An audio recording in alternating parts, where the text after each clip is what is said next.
Okay. We're getting more examples here. Right, we had the example of the man with the head cut off. Maitreya has another example to give us. This is text number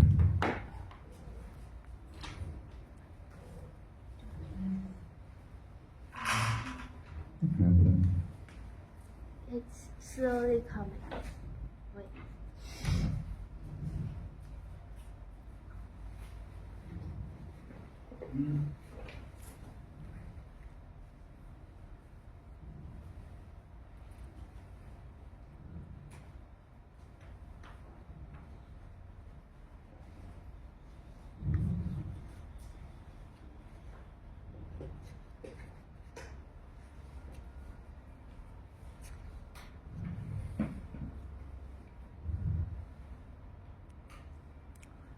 Okay, the man had his head cut off. The next example is about the reflection of the moon on water. So when you see the moon reflected on water, then the waves on the water, it appears that the moon is trembling. So the trembling is due to the quality of the water. It's not the moon is trembling, but in the reflection it appears that the moon is trembling. In the same way, we identify with the self, the material body. We think of ourselves as the body and we associate with matter. So, nice examples are given. The Supreme Soul is compared to the moon in the sky, and the living entities are the reflection of the moon. The water moves, but the moon does not move. Similarly, living entities appear to be tainted by material qualities like illusion, lamentation, and miseries, although in the pure soul, such qualities are completely absent. Right? So the analogy is there, the comparison. So in the same way, we identify with the material body. The reflection is accepted as the real sun or the real moon. In the same way, we are identifying, we are thinking we are the body. The light of the sun and the moon are actually different from the sun and the moon themselves, but they're always connected. The light of the moon spread through the sky appears to be impersonal, but the moon planet is personal, and the living entities are also personal. The rays of the moon, different entities appear to be comparatively more or less important. Prabhupada gives the example, he said, the light of the moon on the Taj Mahal appears to be more beautiful than the same light in the wilderness. Although the light of the moon is the same everywhere, due to being differently appreciated, it appears different. So the light of the Lord is distributed everywhere, but it's received in different ways. Not everybody appreciates. The quivering quality, the trembling of the moon is also variable. When the water is still, there is no quivering. A more settled conditioned soul quivers less, but due to material connection, the quivering quality is more or less present everywhere, due to material qualities, material connection. In other words, the more we're attached to the material situation, the more we have attachment for this material world, then the more we are affected by the material energy. But if we're detached, if we change that attachment from the attachment to the material, attached to the spiritual, then we will not be so affected.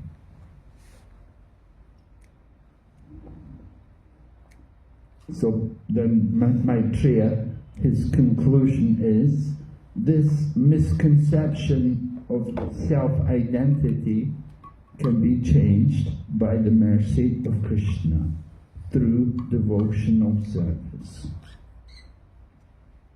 Devotional service in the mode of detachment. So that point is added, that we have to do devotional service in a detached way. One quickly detaches from the material conception of life.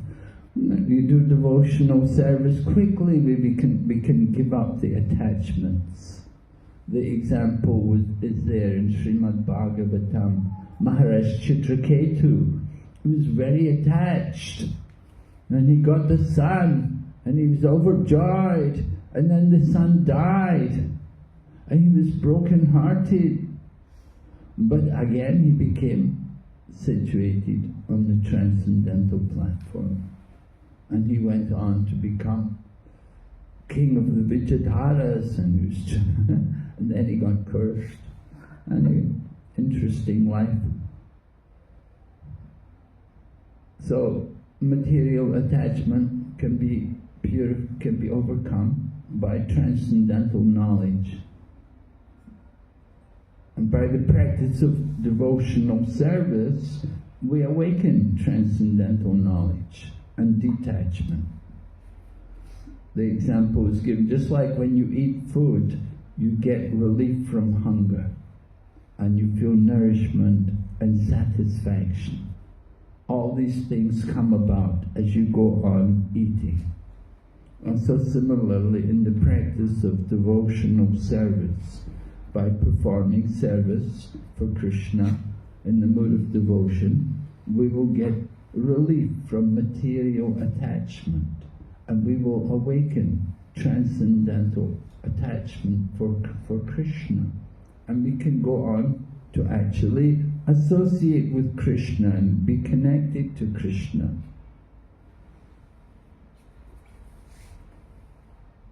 So Prabhupada explains that it's very important to get the association of devotees. You have to associate with pure devotees, and in this way can help us to get freed from all these material attachments which we have. All right. Can I ask a question? Yeah. What constitutes association with pure devotees for devotees in ISKCON? Of course, we're reading Srila Prabhupada's books that's associated with Prabhupada, but any devotees who are following Prabhupada, or is there some gradient? Where does the effect kick in? Well, association with devotees mainly involves hearing from them and inquiring also, the sense of inquiry. You want to hear and inquire from them. Jayapataka Swami is giving class every night. Many devotees go there every night, they hear from him. And they greatly benefited by hearing, by just being there.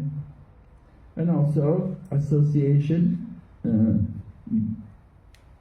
what Bhagavad Gita says, Tadvadi pranipatena pariprashnena, right? There should be the service attitude. Pariprashnena sevaya, service. Serving the devotees. Just like Narada Muni, he served the Bhakti Vedantas who had come to his home. He was serving them. He was not mischievous. He didn't give them any trouble. He served them very nicely. They were pleased with him. They blessed him with transcendental knowledge. So like that, Narada Muni, he's the example. how he served the visitors to his home.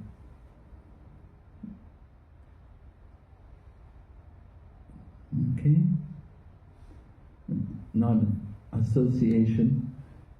Prabhupada also stresses that it's not a matter of physical, being close to someone physically. And Prabhupada gave the example, he said, like in the times of Bhakti Siddhanta Saraswati Prabhupada, there were several devotees, they were always with their Guru Maharaj, they were always surrounding Bhakti Siddhanta Saraswati. But after he departed, they didn't follow his instructions. They didn't remember his teachings, what he'd been telling them. And instead they got, involved with land and bricks and cement and this is mine, this property is mine, this for so many disputes were there. And there were court cases and so on. And so Prabhupada says the important thing is to hear and follow the instruction. He said mosquitoes, they're also close to the skin, they're also associating, but they just bite and suck the blood. So the mood should be there to give proper service and to follow the instructions, to take the instructions to heart and follow them. Not that we just casually hear or just ask questions for the sake of questions. There should be the genuine concern that we want to actually understand clearly the mood and the mission of the spiritual teachers and to help them and take up that mood and mission. So association is like that. Prabhupada was criticized at one point. They criticized that he never comes to his Guru's samadhi. Prabhupada would come to Mayapur, he wouldn't stop at the samadhi at the Chaitanya Math, he wouldn't go there. But Prabhupada said, he is always by my side, leading me. And Prabhupada gave some reasons why he didn't go there to the samadhi. He said they didn't build a very big samadhi, and he said that the murti didn't look like Bhakti Siddhanta Saraswati, different things. But he said, anyway, my Guru Maharaj is always by my side, leading me. And so, association is the instructions. Prabhupada strictly followed the instructions. His Guru Maharaj told him, if you ever get money, use it to print books. And so Prabhupada did that.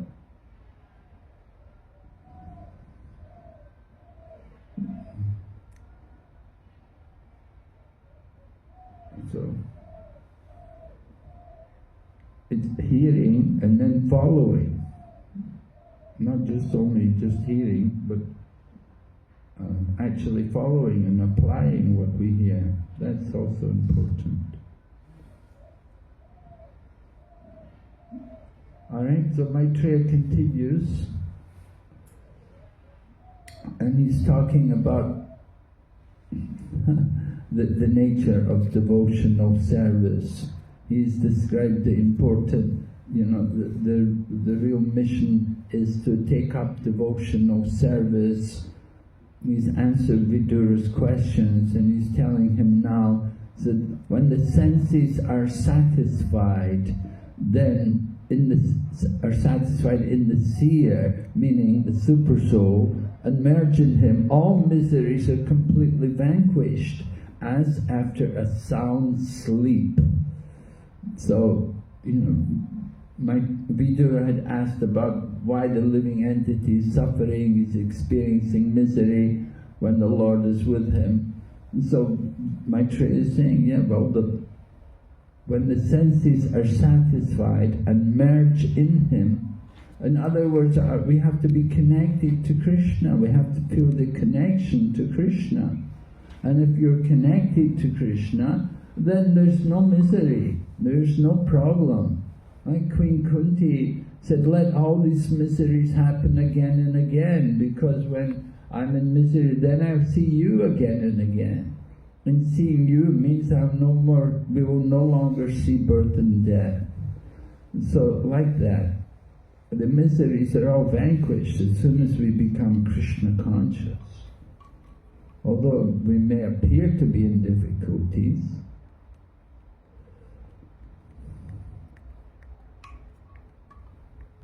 so Prabhupada talks about using the senses in the service of Krishna. The impersonalists, they want to stop the senses, but we want to use our senses. We want action. Our movement is for activities. We have a lot of activities, outreach programs, and going out and meeting people, contacting people, and trying to bring them to Krishna consciousness. The impersonalists, they want to stop everything. They go away into the jungle, go and sit in the forest. But still, somehow they're able to attract so many people become their followers. So Prabhupada talks about the senses. He said, we have to cure them of the material disease, not stop them from acting, but cure them from the material disease. And he gives the example about the child. The child may be doing some nonsense, he's disturbed, so give the child something to do. You know, we have children come sometimes to the temple and we're trying to give class. The children, if we give them some colored pens and a piece of paper, then they can sit and draw and color a picture. We try to do something to keep the children busy so they don't disturb the class. You know, if they're disturbing the class, it means we haven't made arrangements to take care of them. We have to take care of the children and give them some proper engagement. And the same is true with the senses. If our senses are not properly engaged, then we get problems. So we have to keep our senses properly engaged in Krishna's service. And so Maitreya talks now, chanting and hearing, then you can achieve the cessation of unlimited miserable conditions. So there's no suffering for devotees. And if you've developed the attraction for the Lord's lotus feet, for the padaduli, the dust of the Lord's feet, then you don't have anything to worry about, right? If you've become attached to Krishna.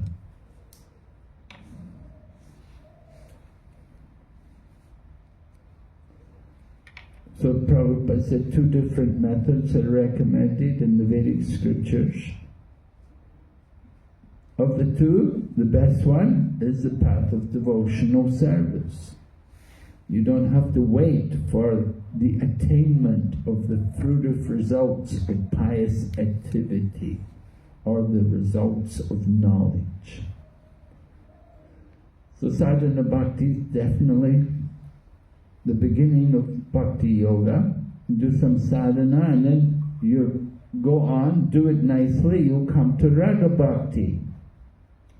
Sometimes, some people would criticize our movement, or that we are all just doing sadhana bhakti, we're all just Vaidhi bhaktas.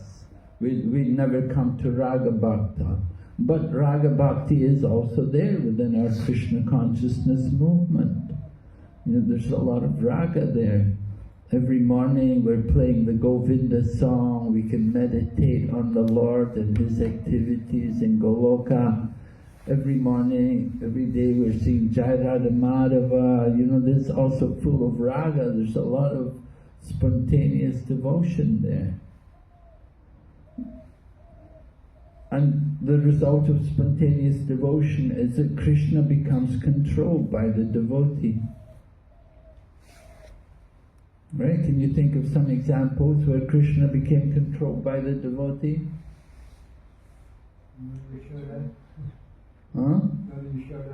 Yeah, Mother Yashoda tied up Krishna. Anybody else? Who else? Krishna became Arjuna's charioteer. Krishna became Arjuna's charioteer. Yes, Krishna became the charioteer of Arjuna. Yes. Anything else? Huh? Well, any example where a pure the devotee conquers Krishna and Krishna becomes his servant.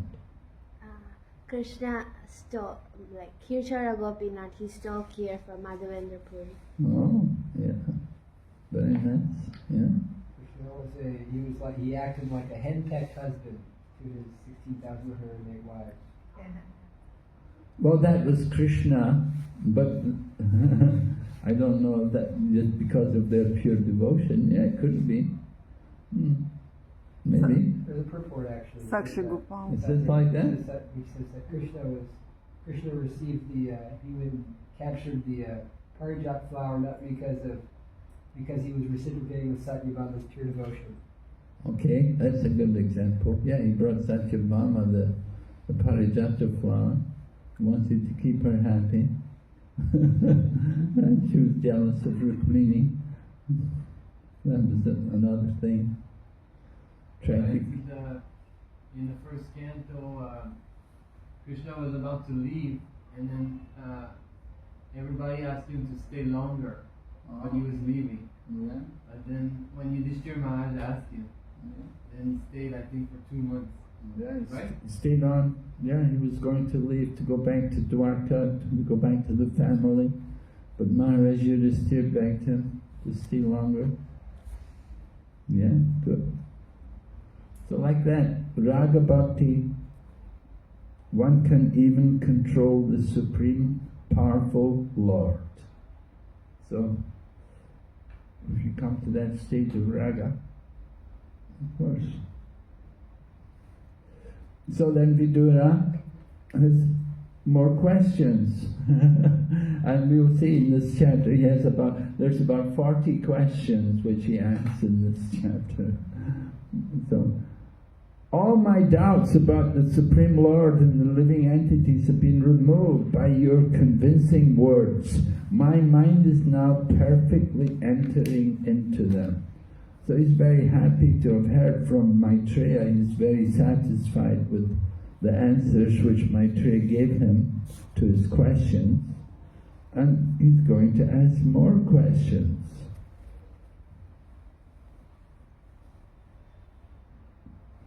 Your explanations are very good. They should be as they should be. Disturbances to the conditioned soul have no other basis than the movement of the external energy of the Lord. Disturbances to the conditioned soul.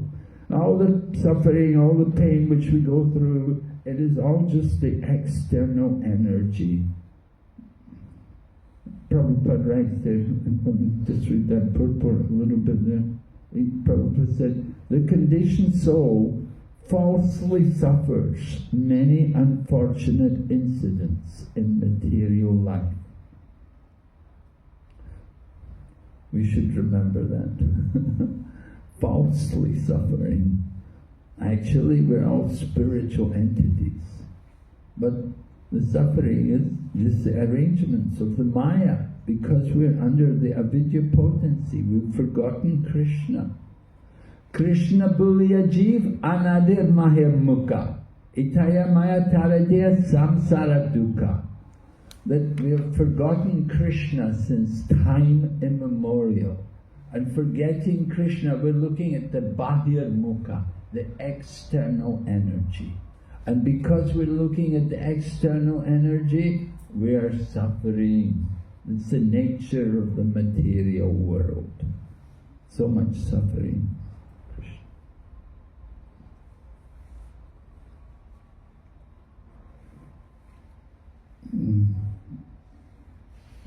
Oh, and then text 17, very interesting verse, often quoted. You may hear it You know, it said only 2 people are happy in this world. Who are they? Lowest of the fools. Huh?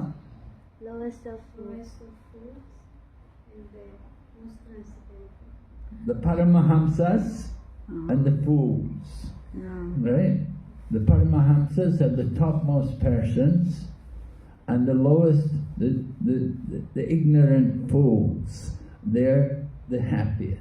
They're the only happy people. Everyone else in between that, they're not happy, they're suffering.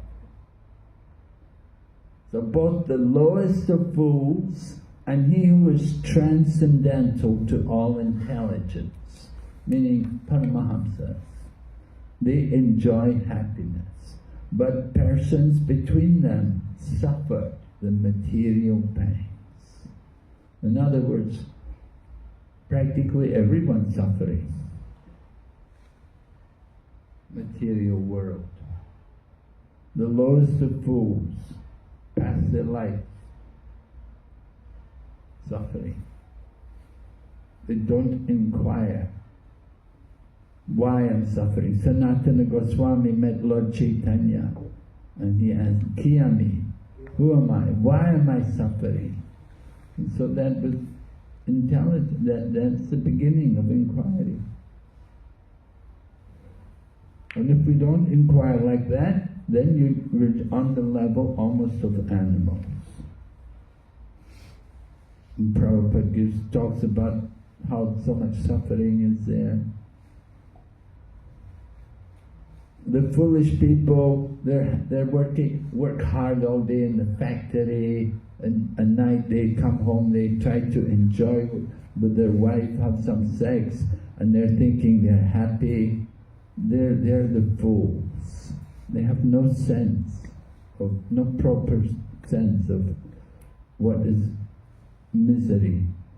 They're thinking, this is happiness. I have money to buy my cigarettes, to buy my beer, I'm happy. You know, this is ignorance. And then the Paramahamsas, they're also happy. They've understood the goal of life. We're all in between. Yeah.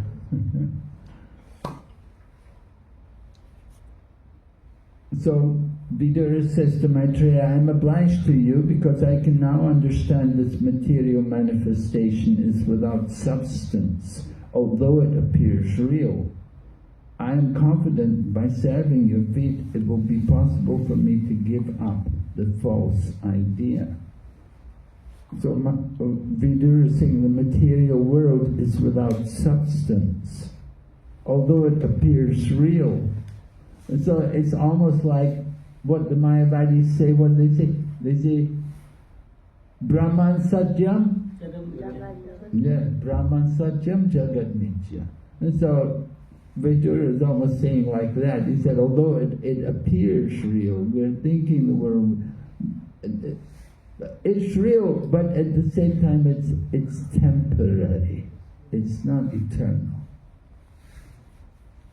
Prabhupada writes, it's very difficult for the common man or the neophyte on the transcendental path to realize practically.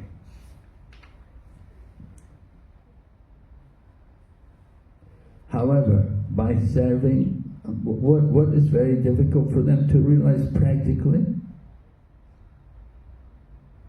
That the sufferings are superficial.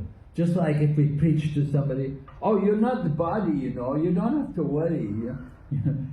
Somebody's going for some painful, very painful treatment, medical treatment, and you try to, oh, don't worry, Prabhu, you're not the body. It's all right for you, you know, you're not going to have to go through it, you know, they're not going to stick their knives into you and cut you up and stitch you, and, you know.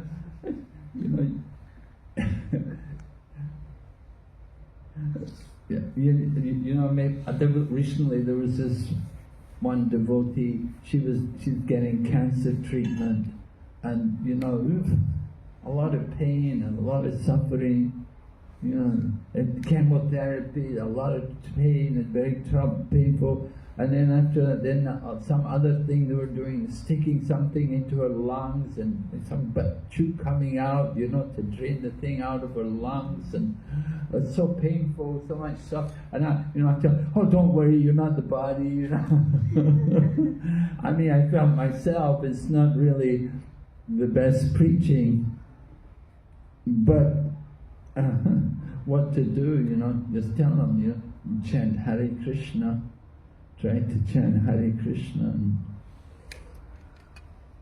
how do you do it? I mean, what do you do when people are suffering? Huh? Any solutions? Any answers? You pray for them. Huh? You pray for them. You say, I'll pray for you. Oh, thank you very much. You're going to pray for me. Yeah. That always was. Recently we heard. Anyway, someone was hearing Krishna book, and so long he was hearing Krishna book, he didn't suffer.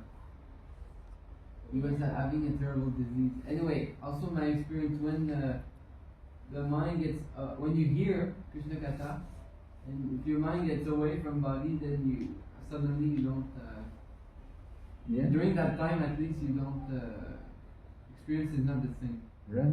Yeah. Yeah, if we can get people to absorb their mind in some other thing, then they can just be aloof from it. It certainly makes a difference, like hearing Krishna book, or, you know, reciting, you know, you can recite Gopi Gita. The Gopi Gita is one chapter in the Srimad Bhagavatam, chapter 31, the Gopi Gita. So, some people, they recite that every day. And if you can recite these things, it can take your mind off of all the pain and the misery which is around you. We have to learn to train our mind, to absorb our mind in these transcendental sounds. And then you can tolerate all these disturbances. But because we're conditioned, we are thinking the body and we're identifying with the suffering. We feel the pain.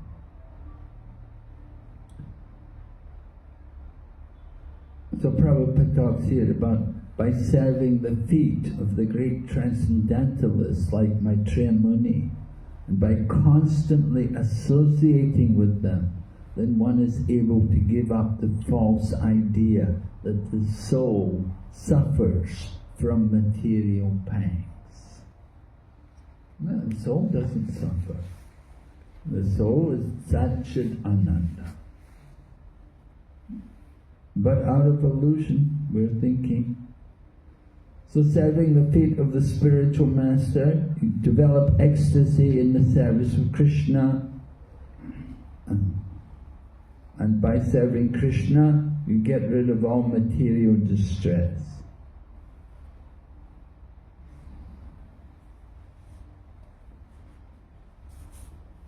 Alright? But then, not everybody is able to do this. And Maitreya Vidura says, persons whose austerity is meager can hardly obtain the service of the pure devotees. So we have to be qualified to get that association of the pure devotees. We have to be willing to accept some austerity, to do that austerity, to get that association of the devotees. Those devotees, they're going back to Godhead, and we want to get their association. We have to be willing to accept also their mood of austerity. Their tapasya, undergo their tapasya.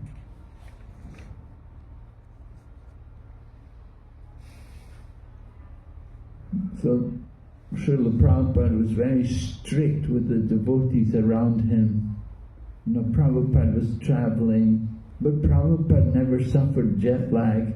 He was always there every morning. He was always writing in the night. And if he saw the devotees sleeping, taking rest in the day, he would say, "What is this? He said, you're a sannyasi, you have to be like the Goswamis, conquer overeating and sleeping. Like this, you know, encouraging them in the path of renunciation. So you have to be willing to accept some austerity.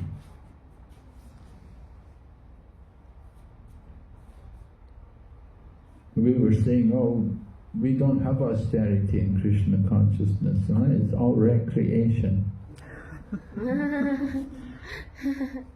But as we go, that's in the beginning, the recreation. As we go on, then you have to be willing to accept, to do some austerity, to continue. You have to be willing to tolerate so many difficulties.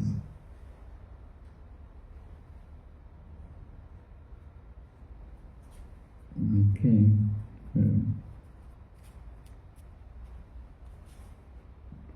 After creating the total material energy, the Mahatattva, and manifesting the gigantic universal form with senses and sense organs, the Supreme Lord entered within it.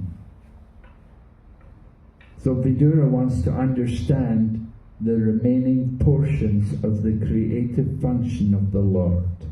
So he's bringing back to the previous topic. Before we were hearing about creation, and he's bringing the conversation back to creation.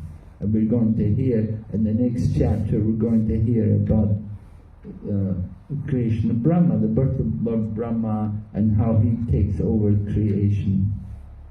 So Vidura wants to hear about that. So he talks about the Purusha laying in the causal ocean. He's the original Purush, and in his Virat form, all the planets and their inhabitants live. He has many thousands of legs and hands. Whoa, pretty strange, isn't it? You know, when we read about this, I always wonder, what kind of form is this? Thousands of legs and hands. The first, so three Purushas, the gigantic form in which all the planets with their different developments and inhabitants are floating. You can read in Brihad Bhagavat Amrita, Gop Kumar goes to these different places and he meets these different personalities. Lord Krishna also took Arjuna when the Brahmana from Dwarka lost his children, and he came to Lord Krishna. He came to Dwarka complaining that the king of Dwarka, you're supposed to protect me, I'm your citizen, my wife had a miscarriage, she gave birth, the child is gone.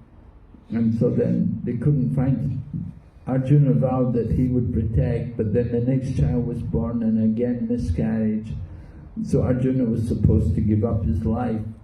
So Lord Krishna took Arjuna with him and they went to see Mahavishnu, right? They went to see Mahavishnu, they went into the causal ocean and they saw this huge form, Mahavishnu. But it didn't mention about thousands of legs and hands. So the gigantic Virata Rup and his senses, kindly explain to me the different powers of the specific divisions. So 10 kinds of life here exist, 3 kinds of life figure. He wants to know about this. The process manifested forms of sons, grandsons, family members. He wants to know about all of these. Describe the leaders of the demigods, the Prajapatis, the Manus. So these are all topics described in Srimad Bhagavatam. So many different questions. Describe how the planets are situated above the earth as well as underneath it.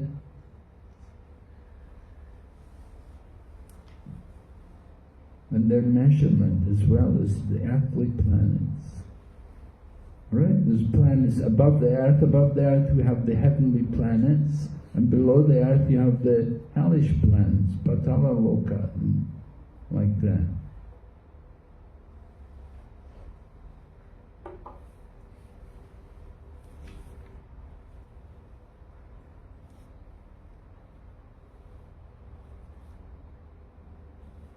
And Prabhupada writes, devotees are not simply emotional, as is ill-conceived by certain less intelligent men.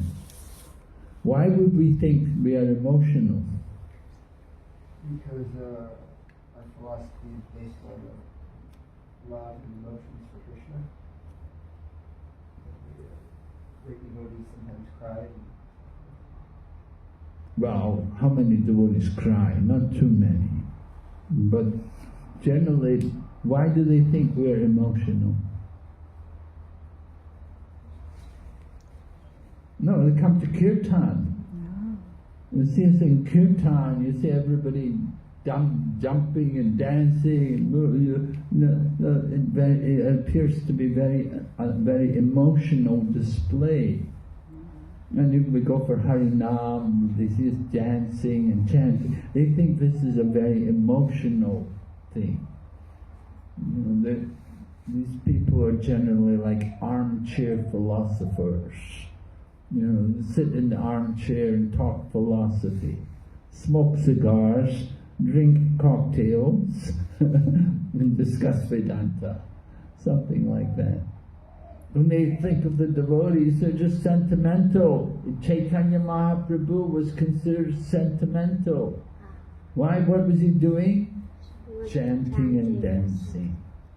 He was alone, he was chanting and dancing. And Prakasananda says, oh, he's a sentimentalist.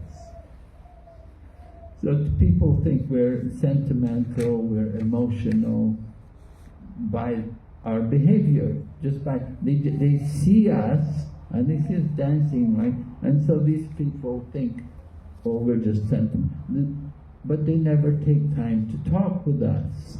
Just like Prakasananda Saraswati, when he talked with Chaitanya Mahaprabhu, then he became convinced, he understood. And Sarvabhauma Bhattacharya, he thought Mahaprabhu didn't know anything, but then he heard from Chaitanya Mahaprabhu. And so we have to be able to not only chant and dance, but we have to also know some philosophy. We have to be able to explain the teachings to people. We have to explain to them the concept of Bhakti. And that's why we learn slokas and why we study the books. And Prabhupada said, they know everything, meaning devotees, they know everything that is, and all the details of the Lord's domination over the different creations. So we should know about that. We should know how the Lord is overseeing everything. So more questions by Vidura. Describe the living beings under different classifications. Subhumans, humans, those born of the embryo, those born of perspiration, those who are twice born, the plants, vegetables. Describe their generations and subdivisions also. So different species of life come out in different ways. Some are born from the embryo, some are born from perspiration, some are from eggs, like the birds. And then you've got plants and vegetables. They're like how is it? What could we say? Germination? Germinate the different seeds. Different living entities taking birth in different ways. Describe the incarnations of the material modes of nature, Brahma, Vishnu and Maheshwar. Describe the incarnations of Krishna and his magnanimous activities.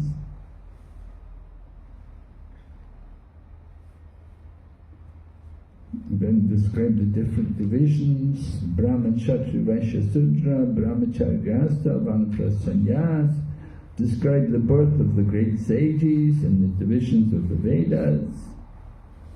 So many things he wants to know, huh?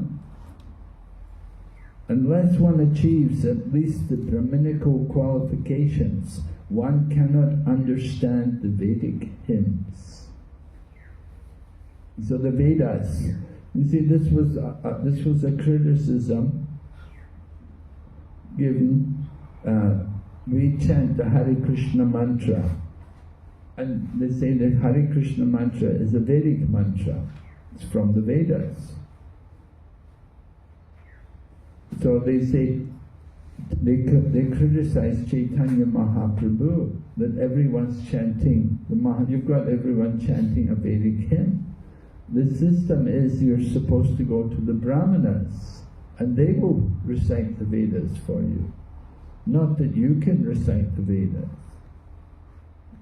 Unless you're a Brahmana, you're not supposed to recite Vedic hymns. So anyway, Mahaprabhu changed the Mahamantra and he brought Krishna in front. You know, some people they chant Hare Rama and then Hare Krishna, but Mahaprabhu chanted Hare Krishna, Hare Rama. He said, now everyone can chant.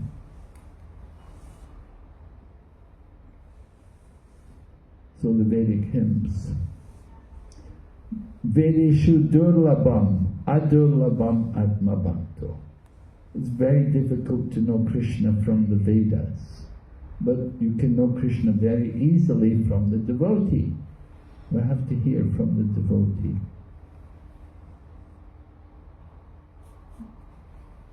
So hearing from Krishna.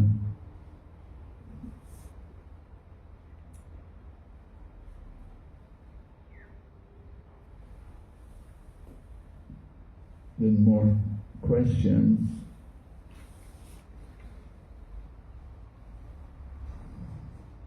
Faithless atheists describe causes of economic development, sense gratification, explain the regulations for offering respect to the forefathers. All of these things are going to be described in the coming chapters of the Srimad Bhagavatam. So the time scales are different. That's also something he wanted to hear about. And Prabhupada writes here that 6 months on this planet Earth is 1 day of the higher planets. And 1 night is the other 6 months. Right? So you want 24 hours on the higher planets is equal to 1 year on this planet. And that's the higher planets, that's like the planets of the demigods. But on Brahmaloka it's much more, up, because Brahmaloka is at the top of the universe. Krishna says in the Bhagavad Gita, 1 day of Brahma is how much?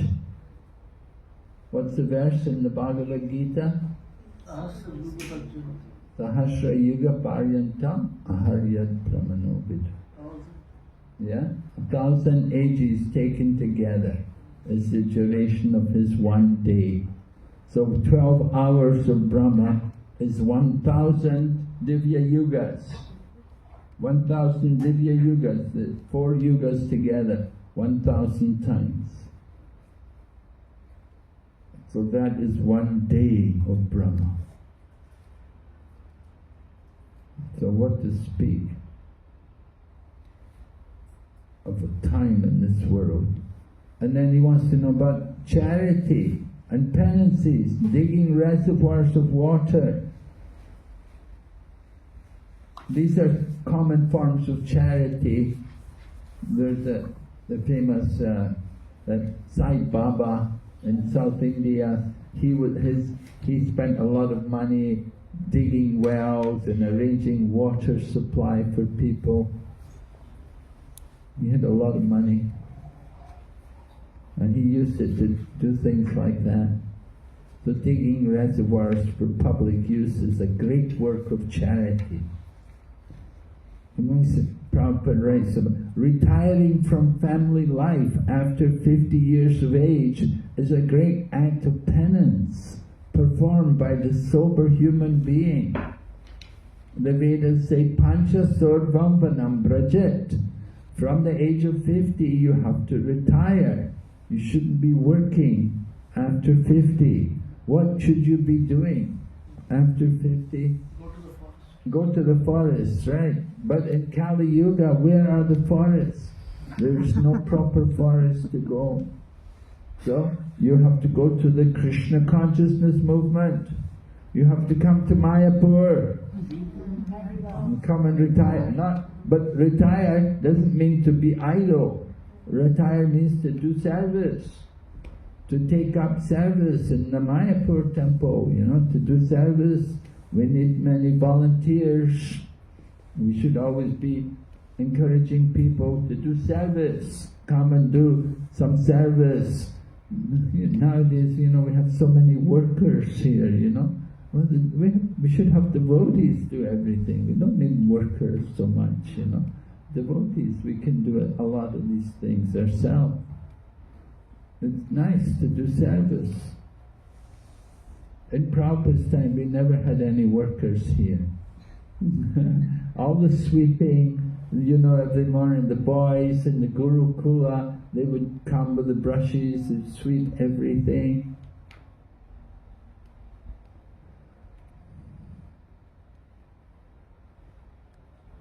So Vidura wants to know, how can the Lord be completely satisfied? How to satisfy the Lord? That is our real business.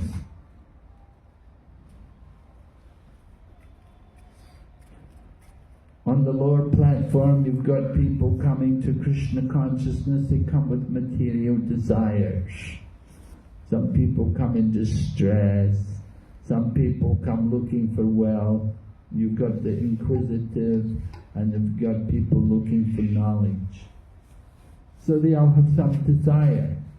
But above that is the pure devotees who simply want to satisfy Krishna.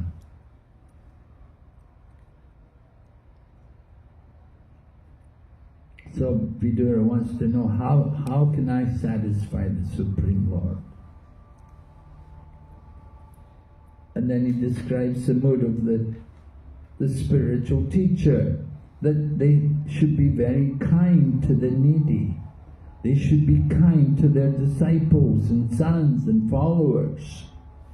And they should give whatever knowledge they have.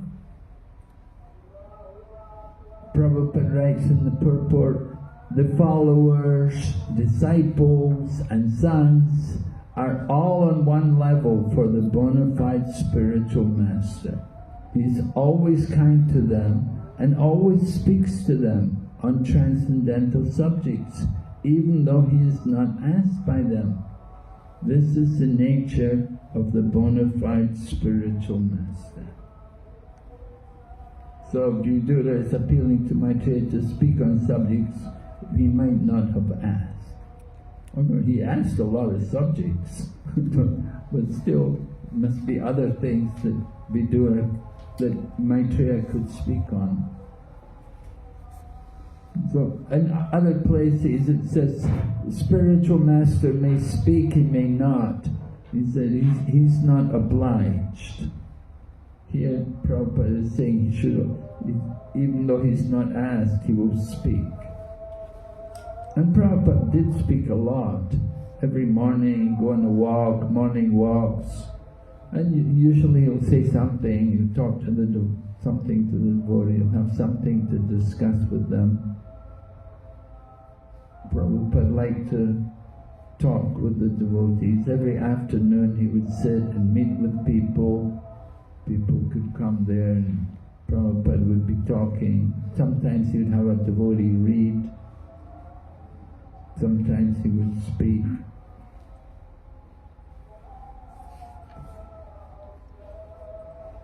So then Vidura wants to know about the dissolutions. He's heard about creation, That's one thing. What about the dissolution? How does that take place? And who survives after the dissolution? Does anybody survive after the dissolution?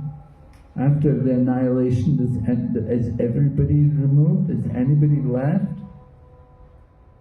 Well, we do have some things like Dhruvaloka. It's a spiritual planet. You know, people are not annihilated there. We have some devotees who are Amara, like Markandeya Rishi. He got a blessing from Lord Shiva that he could live through the night of Brahma. And so night of Brahma, there's a partial annihilation. The lower planets are all annihilated. So Markandeya Rishi got the blessing, he could live through that. But it was terrible. He was in the ocean, and there were so many horrible big creatures, and there was nothing. He couldn't get any food or anything. He was just tossed about in the waves of the devastation. So he lived through a night of Brahma. Not very pleasant experience. You got to see Krishna on the banyan leaf, though. Hmm? You got to see Krishna on the banyan leaf, though. Yeah, came to the banyan, came to Surabi Kunj. Surabi Kunj is there, over it, across the Jalangi there. So Maitreya came to that place, is never annihilated.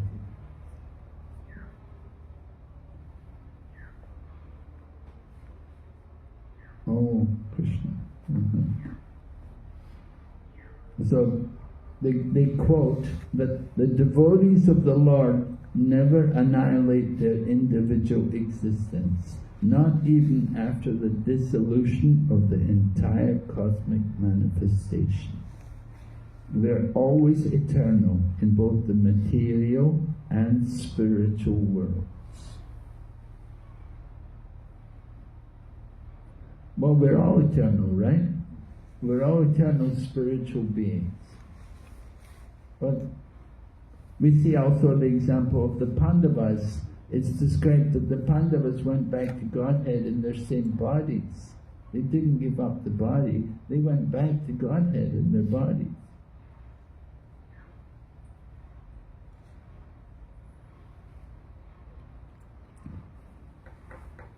And Dhruva Maharaj also, the aeroplane came, took him, and then Tukaram, the aeroplane came from Vaikuntha to take Tukaram.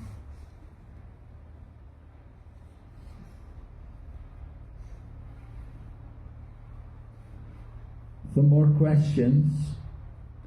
What are the truths regarding the living entities and the Supreme Personality of Godhead? What are their identities? What are the specific values in the knowledge of the Vedas? What are the necessities for the spiritual master? Is it necessary?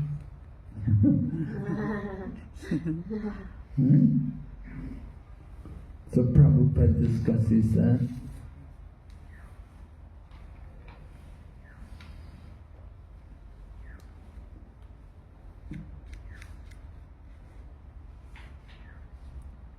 Prabhupada writes, to disseminate transcendental knowledge, one must retire from mundane activities on the strength of enlightenment in knowledge in terms of Vedic wisdom. This is the sum and substance of all the questions in this verse.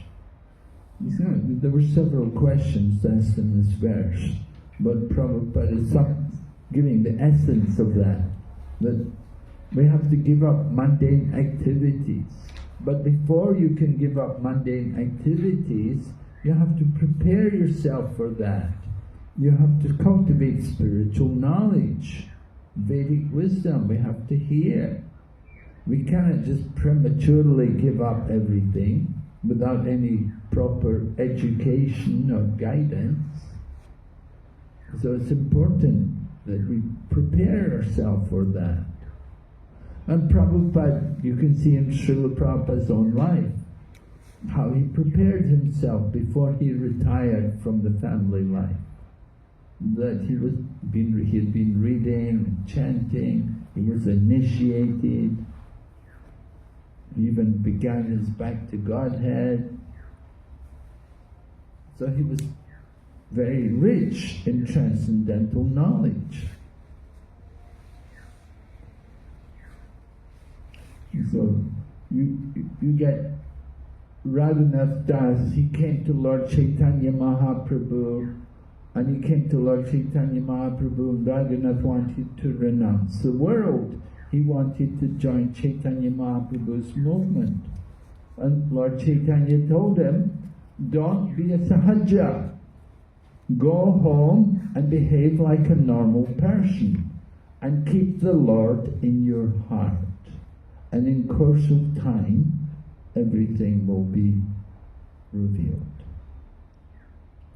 So Raghunath Das had been given that instruction. He'd been running away from home, planning to escape from his home, but the family always caught him and brought him back. And then finally he came to Lord Chaitanya, and Lord Chaitanya told him, don't be a sahaja. The sahaja want to make everything very cheap. You know, you get people, even Srila Prabhupada, it happened one time, Prabhupada came in Hong Kong, and this one man came to him and said, Swamiji, I want to take sannyas. So Prabhupada looked at him and said, oh, why? He said, oh, I have a wife and 4 kids at home, it's terrible. So is Prabhupada going to give him sannyas? No. He's not prepared, you know, it's premature. And in our Krishna consciousness movement also, there were problems also, devotees coming to Krishna consciousness and even becoming sannyasis and so on, but they were not very rich in Vedic wisdom. And Sarvabhauma Bhattacharya was worried about Lord Chaitanya Mahaprabhu, that he's a young man and he's, you know, he's so tall, he's so good looking, and Sarvabhauma Bhattacharya thought it would be very difficult for him to maintain sannyas. So he thought, I will teach him Vedanta. And I teach him Vedanta, that will give him the strength to overcome the material energy, attraction to the material energy. So that has been there for a long time. Narada Muni was discouraging Dhruva Maharaj in the beginning, that, oh, you're just a young boy, you know, it's very difficult, you want to go to the forest, you want to take the path of mystic yoga, you know, you're just a kid, you know, go home, come back when you're more mature. But Dhruva was very Dhruva, he's very determined. So we have to be enlightened. And somehow Dhruva had that from his previous life, or somehow he had that strength and determination to do what he wanted to do, to fulfill his desire. So like that, it can be very painstaking. And we are cautious nowadays, coming to the Krishna consciousness movement. We're very cautious about people coming to the movement, you know, before we will let them become devotees, you know. We'll say, well, you know, come for a while, you know, we'll get to know you, and you get to know us. You know, don't give up your job yet, you know, keep your job. No, you don't need to give up your family, and like that, you know. We're cautious about bringing people into Krishna consciousness because we had troubles. We got problems, you know, we got different people becoming devotees. And then there was one case, it was in Australia, I heard, there was this one family came, and they had a farm and a house and everything, and they gave everything to the temple. And the temple got everything, they sold it all. They sold all the property, got the money, used it for the temple. Then after some time, the family came and said, we want the money back. We want our property back. You know, they've been devotees and they've given up everything, but then, you know, they decided, you know, we were too premature, we were not really ready to do, and they asked that we want everything back. And it's a big problem, a big issue. So, you know, we're very cautious nowadays, you know. These things happened in the beginning of our movement. Nowadays we're a bit more cautious. Yeah. I mean, Kripa Mayaprabhu can tell you, Kripa Mayaprabhu, he's from England, and, you know, he's an initiating spiritual master, and Jahnavi is his daughter, you know, the singer, famous singer. Is it Jahnavi? Yeah. Or Jahnava? Jahnavi. Huh? Jahnavi. Jahnavi. Huh? Jahnavi. Jahnavi, okay. Jahnavi. So, and it's his daughter. So when he became a devotee, next day he's out on Sankirtan, got a book bag, and he's going in the van traveling Sankirtan, you know. There was no training, there was no preparation, you know. Here's the bag, take the books, go out on the street, hit the street, you know, and see how you do, you know, sell some books. So that was, you know, how the movement used to be. Nowadays we're a bit more cautious, and we try to prepare people coming to Krishna consciousness. Gradually let them, you know, we have Bhakti programs and train people up. And similarly for initiation, there's much more requirements before you get initiation. I mean, you can go to other people and they, you know, they'll initiate you the first day. You can go to the Buddhist temple, they'll say, you want initiation, here's your guru's picture, here, take this, you know. They'll give you it right away at the door, you know. They do things like that. So, it's different, you know, we're more cautious, we try to prepare people and encourage. Is it good? What do you think? Yeah. Oh, some people may say, oh, it's too difficult now to get initiation. I don't want to make it so difficult. Huh? It should mean, if it's too easy, then people will take it for granted. Yeah. Usually depends on the guru also. Different gurus have different needs and so forth.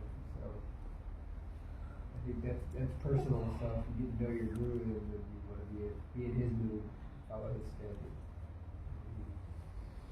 Well, it's not supposed to be just depending on the guru. I mean, there are standards as ISKCON society. The thing is that, you know, nowadays in the mood in ISKCON, the standard in ISKCON is you're initiated as a member of ISKCON. You're not just initiated as a disciple of that guru, but you're getting an initiation into ISKCON, and you have a connection to Prabhupada. So you become a member of the society. We had problems when people were initiated by some guru, and then the guru leaves, and he tells all this, you should all leave, you all come with me, I'm leaving, you should follow me, you're my disciples. And many devotees left. You know, we lost many people that way because they thought, oh, I'm the proper, he's my guru, I have to follow my guru. But if your guru goes away from ISKCON, you're not obliged to follow him. You know? And so this is one of the problems which comes up. You know, people become a little fanatical about it. My guru, you know, my guru said, you know, your guru, you know, you're initiated as a member of ISKCON, and we follow the ISKCON standards. We're a society, family, and there should be that mode of cooperation between disciples of different gurus. Okay, your guru is one person and her guru is another, but you know, you're all members of ISKCON. We're one family under Prabhupada. So this is very important to have that mood, that we care about each other, help each other. And don't just think of ourselves, I'm just with my guru, I just follow my guru. That's a little dangerous. And we had problems. You know, some gurus left and we lost a lot of devotees.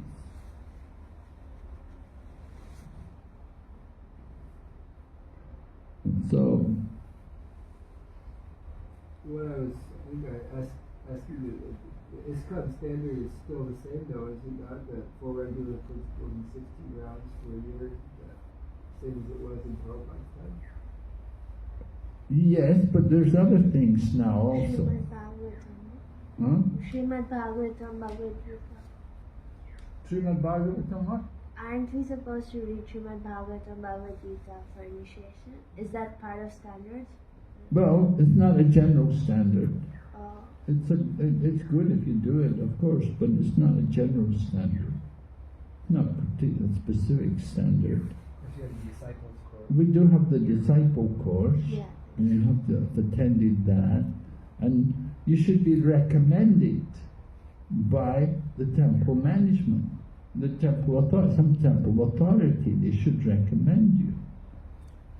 That's generally because the spiritual master, he may not know very well. You know, he's not always there. Maybe there, but not always there. He doesn't know so much. But you know, the temple authorities, they know because they've cultivated the person. They brought him to Krishna consciousness, and they trained him in everything, and so they're actually responsible. They know about his problem, what his nature is, and his qualifications and problem, but they don't know about it. So they can guide the spiritual master. They can say, yeah, he's a good candidate, he's a good devotee, you can initiate him. Or they may say, no, this guy has some problems, you know, you should be, he's not really ready yet for initiation. You know, sometimes we get people who they can't work together very well. They don't get along with the devotees. They're always arguing and quarreling and like that. And if you bring them into the movement, then you know you have a lot of problems, a lot of arguing and quarreling goes on. So we don't want that. You know, some people can always be like that. They have the heavy nature, forcing thing. They want to do everything. So that recommendation is that's quite an important thing. You know, that they're regularly coming to temple program and they cooperate, they get along with people. These things are important.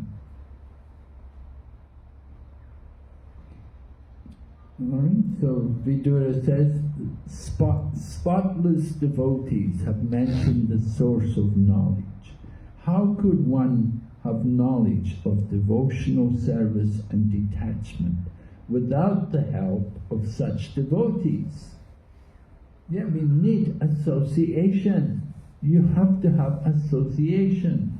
You get people, oh, I don't want association, I'll just read on my own. I will just chant on my own. No, we need the devotees, the association of devotees. And we need to get that connection. And some people say, oh, no need of a spiritual master, I'll just chant the holy name. I was in one temple last week, one man said, I'm chanting Maha Mantra 40 rounds every day. Yeah, I said, oh, really? Do you know the rules in chanting the Maha Mantra? I said, there are 10 offences. Do you know these? Huh? No, I never. What is this? Yeah.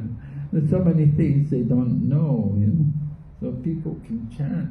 Yes, just chant. It's all right. You don't need initiation. Chaitanya Charitamrita said, you don't need initiation. Just chant. Okay, just chant. Don't do anything else. Just sit and chant. Then you don't need to be initiated. But if you want to hear the philosophy, if you want to learn the philosophy, if you want to understand the scriptures, if you want to know how to do deity worship and worship, you have to learn, you have to associate with devotees. If you're just going to sit and chant like Haridas Thakur, okay, go ahead.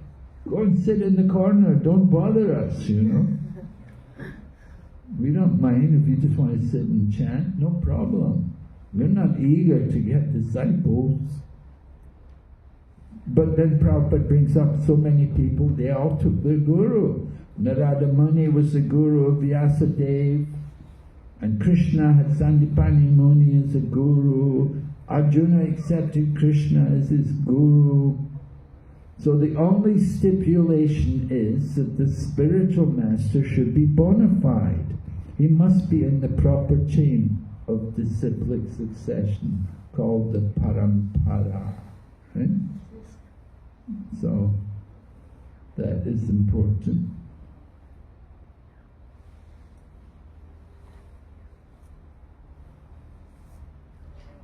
There were some people, they said, somebody came and said, I'm initiated by people from the Bhaktivedanta Institute. So I said, oh really, who? And then they told me the name, somebody Maharaj. I said, who's this Maharaj? They said, oh, he's a disciple of Bhakti Swarup Damodar Maharaj. I said, well, Bhakti Swarup Damodar Maharaj was always a member of ISKCON. But you've taken initiation from somebody who's not in ISKCON. He may have been initiated in ISKCON, but he's not a sannyasi in ISKCON. And you've taken initiation from him.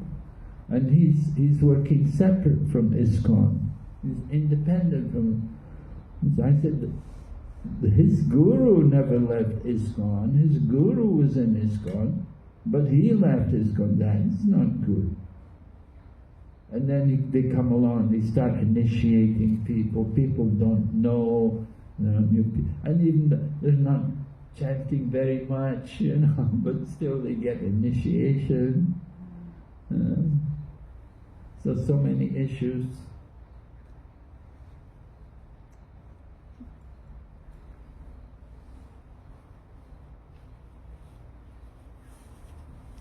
So Vidura begs Maitreya, he said, you are the friend of all, kindly describe all of these things which I've been asking you about.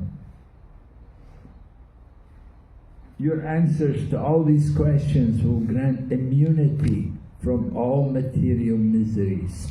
Such charity is greater than all Vedic charities, sacrifices, penances. So this is charity, giving that knowledge, giving Krishna consciousness. That is our charity, right? Offering gifts. We give the holy name, we give chanting. That's our real wealth, to give the holy name. Prabhupada, the highest perfectional work of charity is to give people in general immunity from the anxieties of material existence. This can be done only by performing activities in devotional service. So we should be very charitable. Don't be miserly, right? There's the Brahmana and the Kripana. The Kripana is a miserly person. We should be charitable. So Sukadeva Goswami describes that Maitreya is very enthusiastic to describe topics about Krishna. He's very enlivened to speak about the activities of the Lord. Okay, so this is chapter 7. Tomorrow is Ekadasi, Vaikuntha Ekadasi. You know Vaikuntha Ekadasi? South India, very popular, very big festival in South India temples. Vaikuntha Ekadasi. They say if you observe Ekadasi on the Vaikuntha Ekadasi, you go to Vaikuntha. So in the Sri Sampradaya, these people, they do it very big. It's a very big festival. So many people know, and they go to temple that day. So tomorrow. Is it the same as Purkada Ekadashi? Yeah, see.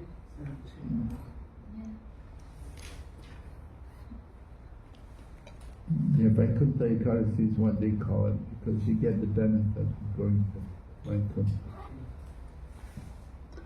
Yeah, that's Uttradaya. So, anyway, we have class tomorrow. So, do you have a test on Saturday? Sunday. Sunday? Oh. I think we have class Saturday too, right? Yes, we have class on Saturday. Huh? We have class on Saturday. Saturday? What class? Your class. But we finish that unit. Tomorrow we finish, no? And we finish the unit tomorrow. So we don't need class on Saturday. Okay. Right? Could we have a class Huh?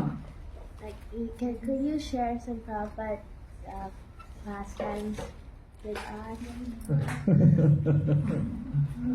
Yeah, we hope so. I think Not they will share Prabhupada. Tomorrow, end of the class, we can have some more instruction. And we'll skip Saturday free.